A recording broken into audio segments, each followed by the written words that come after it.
ഇന്ന് Hiroshima Nagasaki ദിനവുമായി ബന്ധപ്പെട്ട് യുദ്ധവിരുദ്ധ പ്രതിജ്ഞയും സന്ദേശവും ഇപ്പോൾ നൽകുന്നതാണ്. യുദ്ധം മാനവരാശിയുടെ നാശത്തിലേക്ക് നയിക്കുന്ന ഒന്നാണ്.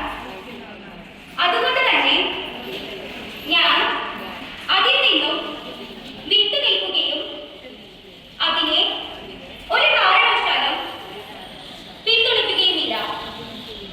യുദ്ധത്തെ എതിർക്കുന്നതോടൊപ്പം യുദ്ധത്തിന് കാരണമാകുന്ന പ്രശ്നങ്ങളെയും ഇല്ലാതാക്കാൻ എന്നാൽ കഴിയുന്ന വിധം ഞാൻ പ്രവർത്തിക്കുന്നതാണ്. നമ്മുടെ അറിവും കഴിവും ശാസ്ത്ര പുരോഗതിയും മാനവരാശിയുടെ നന്മയ്ക്കായി ഉപയോഗിക്കപ്പെടേണ്ടതാണ്. ആയതിനാൽ എന്നാൽ കഴിയുന്ന വിധം യുദ്ധവിരുദ്ധ പ്രവർത്തനങ്ങളിൽ പങ്കെടുക്കുമെന്നും സമൂഹത്തെയും ഇത്തരം കാര്യങ്ങളിൽ ബോധവാന്മാരാക്കാൻ ശ്രമിക്കുമെന്നും ഞാൻ പ്രതിജ്ഞ ചെയ്യുന്നു. പ്രതിജ്ഞ പ്രതിജ്ഞ പ്രതിജ്ഞ.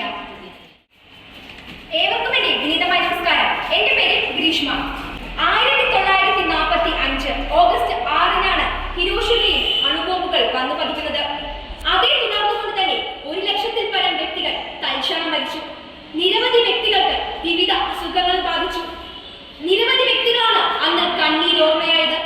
അതിൽ ഏറ്റവും കൂടുതൽ സങ്കടമുണ്ടാക്കുന്ന ഒന്ന് തന്നെയാണ് സഡാക്കോ സസാക്കി എന്ന പെൺകുട്ടിയുടെ ജീവിതം.